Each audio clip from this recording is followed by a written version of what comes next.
The next family is the Papazian family. They have 8 children, and actually they had 10 children, and now only 8 because 2 of the children died. This is a case of actually a couple, actually intact family. And the husband was a soldier in Karabakh, and he was given this dormitory room. It's actually 2 rooms, 2 adjoining rooms, where he, his wife, and his 8 children lived. This is the wife, Mrs. Papazian. And these are the 2 rooms. I mean, this is as probably the cornermost point that I could stand in to be able to show the space in which this family lives. You can see Mrs. Papazian in the back breastfeeding the youngest addition to the family, who was about a month old when I visited.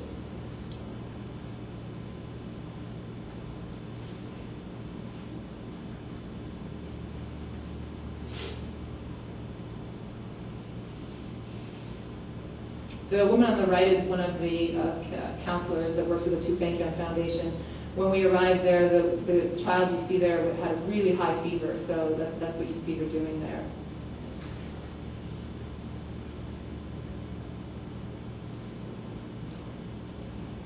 There's beds basically everywhere because 10 people live in the space, so this is what I was trying to capture. And oftentimes there's several children sleeping in any corner of the house.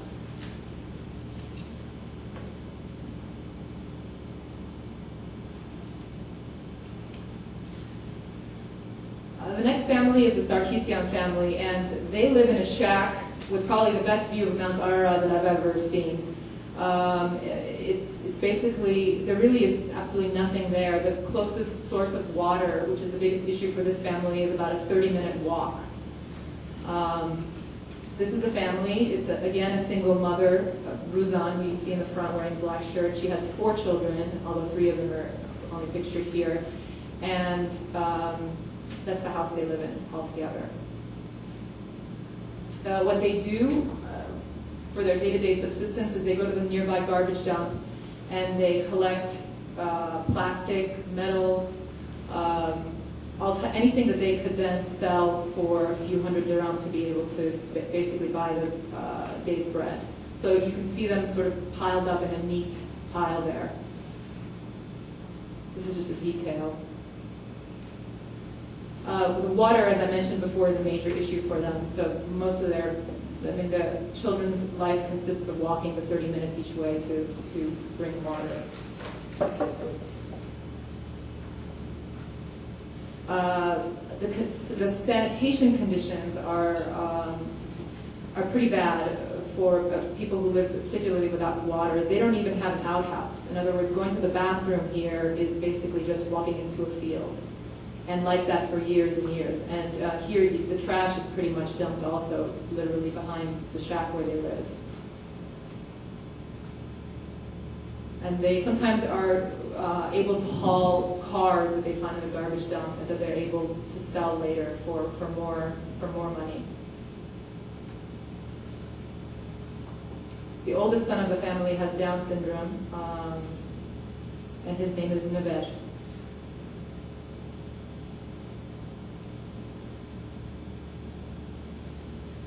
This is inside the house.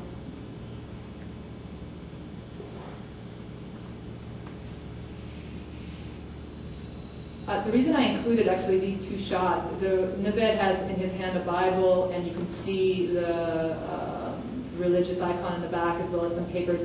The Ruzan, the woman in the family, the mother, goes to the garbage dump every day and she collects different things. And when she sees anything that has a holy or religious significance to it, she doesn't leave them there. She shared this with me. She feels that they shouldn't be in such an unholy place. So there's stacks of religious stuff, basically, in the house. And this is the inside of the house. This is pretty much the whole space. This is, I believe, second to last family. The Karapetyan family lives in the Echmiadzin area, so about 30 minutes away from Yerevan. They consist of a husband and wife, so again, an intact family, 2 children, and the matriarch of the family, the son's mother, who also lives with them. When we arrived to their house, this is how I found Nigol, who is the son of the family, and he was basically sleeping. And I later found out that the reason he was totally knocked out is because what he does every morning, he wakes up around 5:30 in the morning, and he walks to the nearby garbage dump, which is about 2 kilometers away, and that's what he does for his family's subsistence. In other words, he collects metals, he collects different things, and he sells them for the day's bread.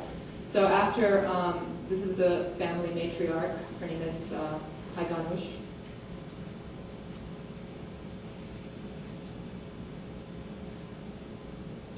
This is one of the kids, a boy and a little girl.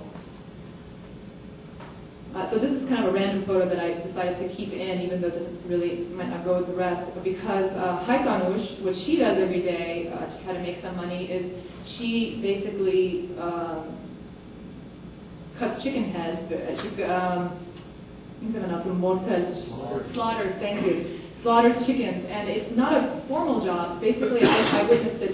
This guy comes around in a car and picks up women from different families, and they go off somewhere, and they basically slaughter chickens. So I think it's basically a low-wage situation, and then she brings the chicken heads back home, basically for the kids to eat. So that's what this is.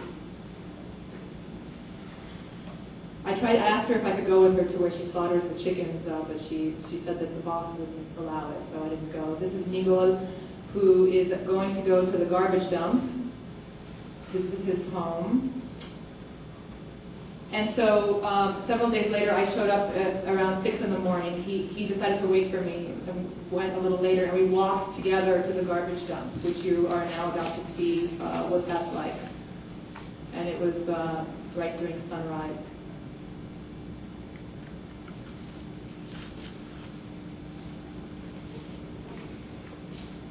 And so basically he spends his day doing this, which is looking for anything of value. And you see there he's throwing something that's a piece of metal that he thought that he could basically get money for. This was just a random photograph, really old photograph he found in the garbage dump, and he's showing it to me. This is just the basically nastiness of the place.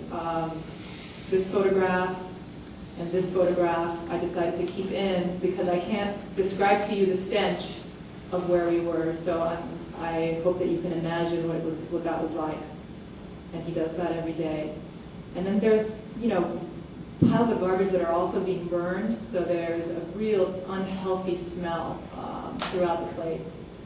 And of course there's a lot of rabid dogs that are doing the same thing as he's doing, basically, although they're looking for food.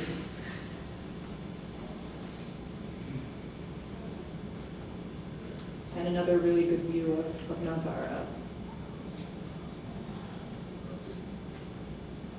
This is second to last family. I know we're almost out of time. So a mother in the middle, a little boy on the left, and a girl on the right. The boy who I had heard about was not there because he was working, so I never actually photographed him. But this is what their life is like in their home.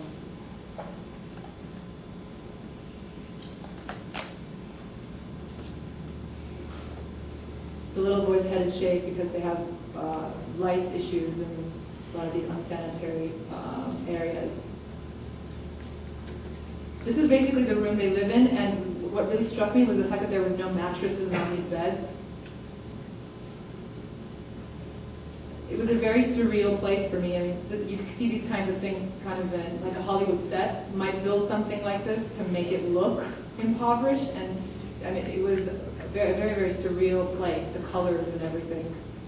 And then they have religious icons on the wall. This is just a detail.